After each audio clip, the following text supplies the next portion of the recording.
O Brasil está estarrecido e nós com um coração pesado de dor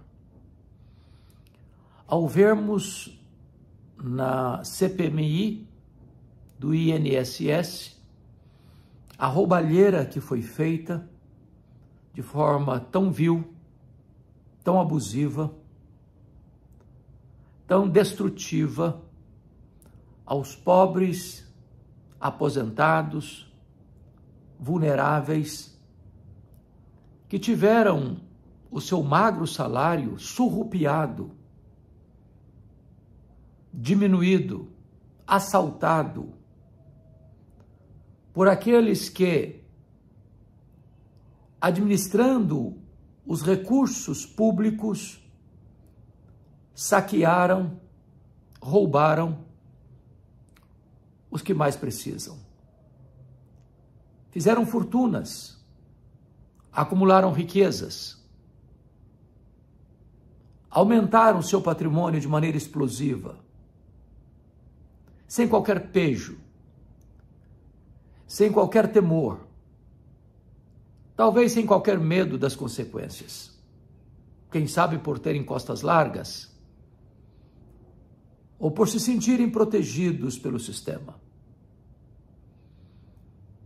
É claro que Deus abomina a injustiça. É óbvio que aqueles que assim praticam ou fazem não podem receber o aval divino, nem o aplauso dos homens. O roubo em si já é abominável. É uma quebra da lei de Deus, não furtarás. É o rompimento com a prática que deveria ser a base da sociedade, o trabalho, a honradez, a integridade, a honestidade, a probidade no trato com a coisa pública ou privada. Eu quero trazer à sua memória esclarecida o texto de Amós, porque Amós também está enfrentando realidade parecida em Israel, 700 anos antes de Cristo. A desonestidade nas transações lá também estavam presentes. E esse profeta de Deus, calçado na verdade, destampa este fosso nauseabundo da corrupção, da roubalheira, das negociatas nos porões da corrupção, trazendo à tona toda a injustiça praticada naquele tempo. Lançando luz, certamente, à mesma roubalheira que se vê hoje, denunciada a plenos pulmões, à luz do dia, tantas vezes sem a devida ênfase da mídia, dos meios de comunicação de massa, que deveria, sim, trazer à tona isso para repudiar essa prática. O profeta Amós, no capítulo 8 do seu livro, versículo 4, ele começa assim: ouvi isto, vós que tendes gana contra o necessitado e destruís os miseráveis da terra. É doloroso escutar isso, que existe gente que tem gana contra o necessitado. Ele não apenas rouba, mas rouba do vulnerável, do mais pobre, do necessitado, que precisa do seu pouco dinheiro para botar pão na mesa, para comprar o remédio, para pagar o aluguel, para trazer o mínimo de conforto na velhice ou na vulnerabilidade. Também lá havia aqueles que maquinavam planos, esquemas, estratagemas para roubar dos mais fracos, dos mais pobres, dos mais vulneráveis. Desta maneira, destruindo, ferindo de morte os mais necessitados. uma vez que, não tendo dinheiro para a comida, vem o enfraquecimento. O enfraquecimento vem abrindo portas para as enfermidades oportunistas. Não tendo dinheiro para comprar o remédio, os dias são encurtados, a morte é apressada, a dor e o sofrimento da família chega. Esta era a realidade que estava existindo no tempo de Amós. Esta é a realidade que se percebe ainda hoje. Versículo 5 ele diz, dizendo, quando passará a festa da lua nova para vendermos os cereais e o sábado para abrirmos os celeiros de trigo, diminuindo o efa e aumentando o ciclo e procedendo dolosamente com balanças enganadoras. Aqui Amós denuncia o comércio prostituído,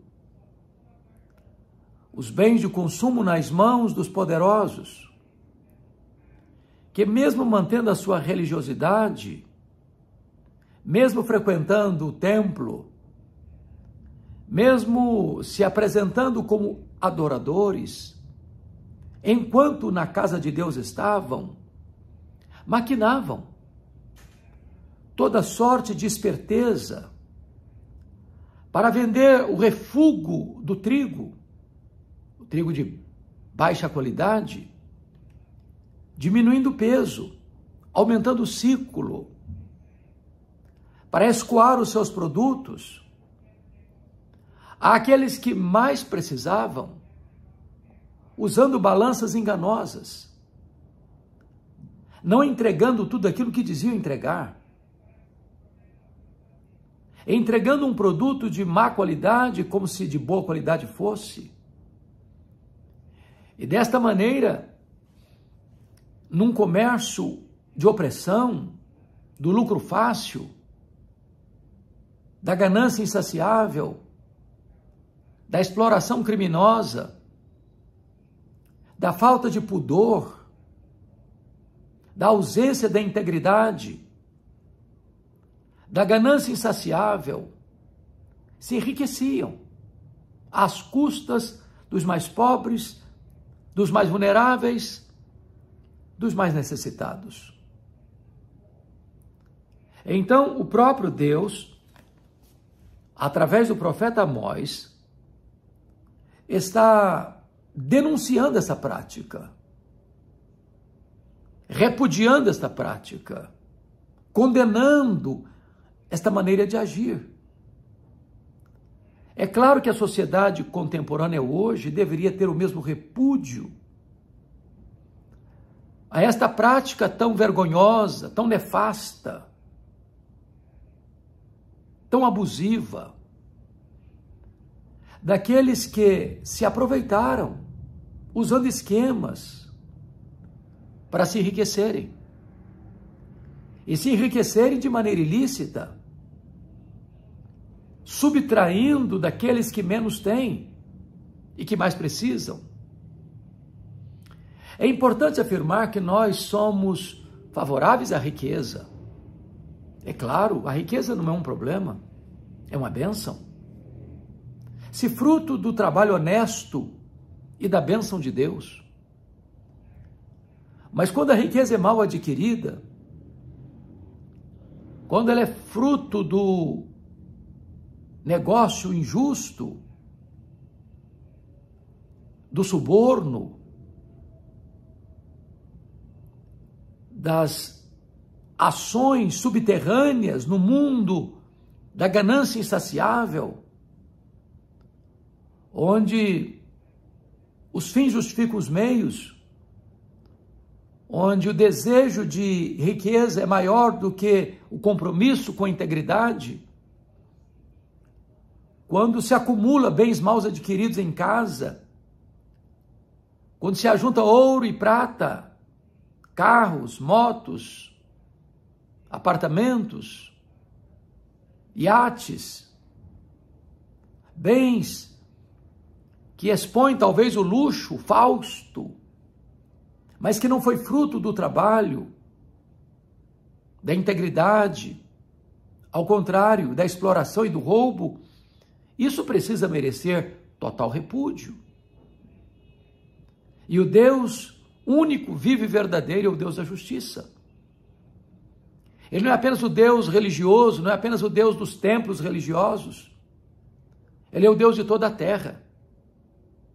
Ele repudia o mal nos parlamentos, nas cortes, nos palácios, nos comércios, seja internacional ou nacional, na indústria, quando se entrega um produto inferior, quando se vende algo dizendo que tem boa qualidade e não tem,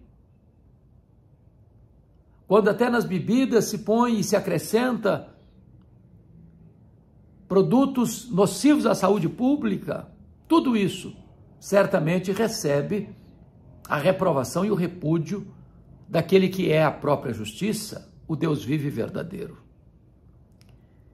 E aqui o profeta Amós está denunciando no seu tempo àqueles que maquinavam planos para vender o refúgio do trigo por um peso menor, por um preço maior, para um lucro mais robusto, para encher os seus bolsos de dinheiro, o seu coração de ganância e a sua alma de avareza. O verso de número 6 prossegue e diz: para comprarmos os pobres por dinheiro e os necessitados por um par de sandálias e vendermos o refúgio do trigo. Então, na verdade, eles querem se tornar os donos, os proprietários de todos os bens, de todas as riquezas. Querem acumular casa a casa, campo a campo, como também denunciou o profeta Isaías, para se assentarem como os únicos senhores da terra. Estas pessoas gananciosas, elas não pensam no próximo. Elas não amam o próximo. Elas não veem os pobres e necessitados como alguém que precisa de socorro e ajuda, mas como um campo para ser explorado, como alguém a ser dilapidado. Conquanto que elas cresçam, que elas se enriqueçam, que os outros sofram. Esse é o pensamento daqueles que tais práticas cometem. Eles querem mais e mais. São como sanguessuga, cuja linguagem é dá, dá. Querem sempre mais, nunca estão satisfeitos. E via de regra, aqueles que amealham riquezas de forma desonesta, não é porque precisam do necessário para sobreviverem, é porque tem uma ganância insaciável. É que tudo que tem não preenche o vazio do coração. E a Bíblia diz que aqueles que querem ficar ricos caem em tentação e cilada e atormentam a si mesmos com muitos flagelos. Muitos nessa cobiça desviaram-se da fé. A Bíblia diz que a riqueza é uma bênção. O dinheiro em si é uma bênção. O problema não é ter dinheiro, é amar o dinheiro. Porque o amor do dinheiro é a raiz de todos os males. Por amor ao dinheiro, muitas pessoas se casam e descasam. Por amor ao dinheiro, muitas pessoas corrompem e são corrompidas. Por amor ao dinheiro, muitas pessoas mentem, muitas pessoas matam, muitas pessoas morrem. Por amor ao dinheiro, muitas pessoas vendem a alma para o diabo, destroem a si mesmas. Porque quem ama o dinheiro dele nunca se satisfaz, diz a Bíblia. Quem ama o dinheiro lutará com unhas e dentes para ter mais, sempre mais, e nunca estarem satisfeitos. O dinheiro é uma bênção quando ele é usado para a glória de Deus, para o conforto da família,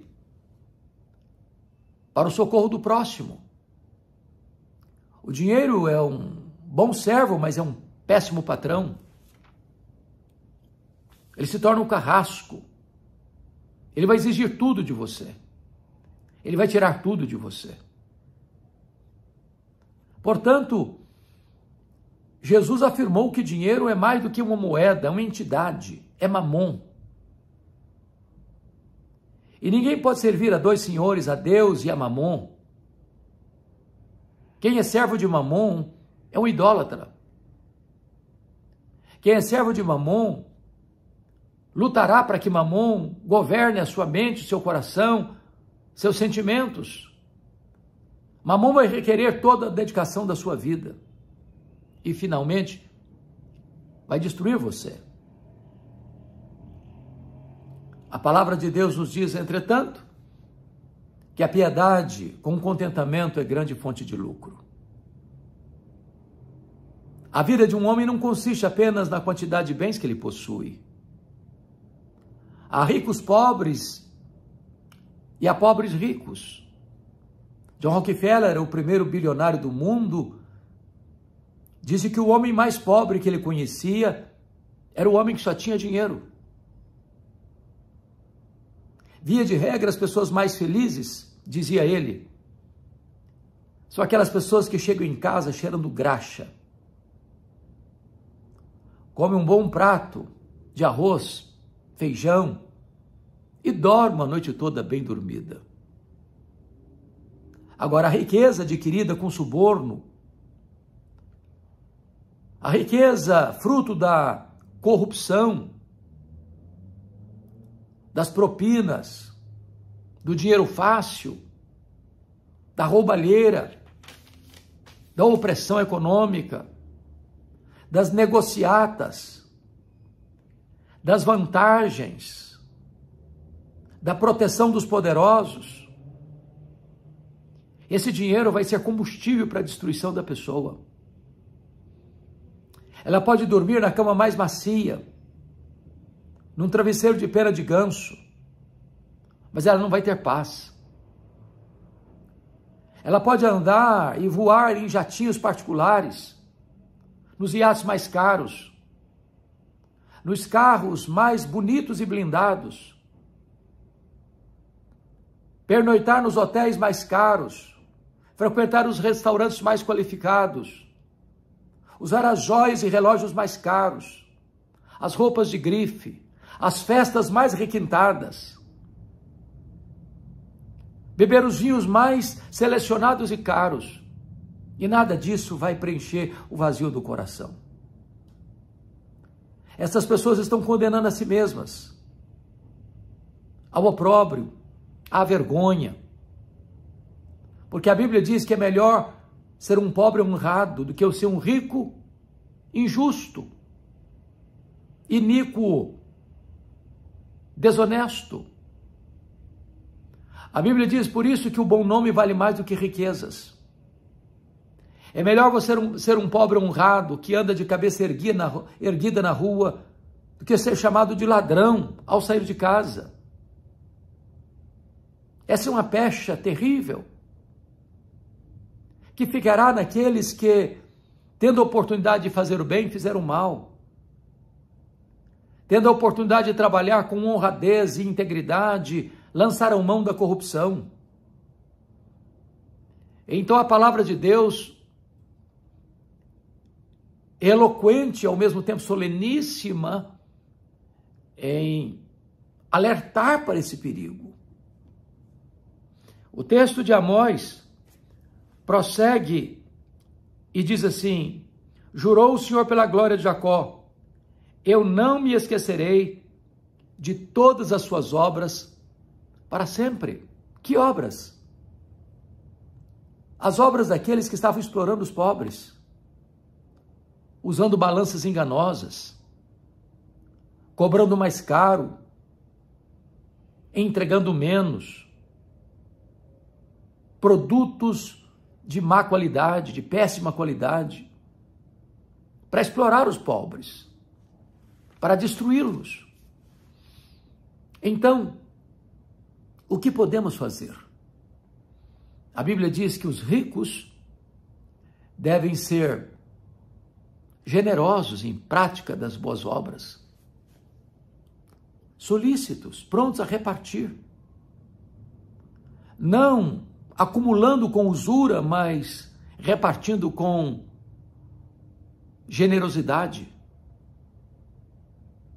A riqueza nos foi dada não para que nós acumulemos e acumulemos e acumulemos, mas para que nós sejamos generosos em socorrer o aflito e o necessitado à nossa porta ou ao alcance da nossa mão. O dinheiro é uma bênção, não é uma maldição. Com ele podemos fazer o bem, praticar o bem, socorrer o necessitado, assistir nossas necessidades e as necessidades do próximo.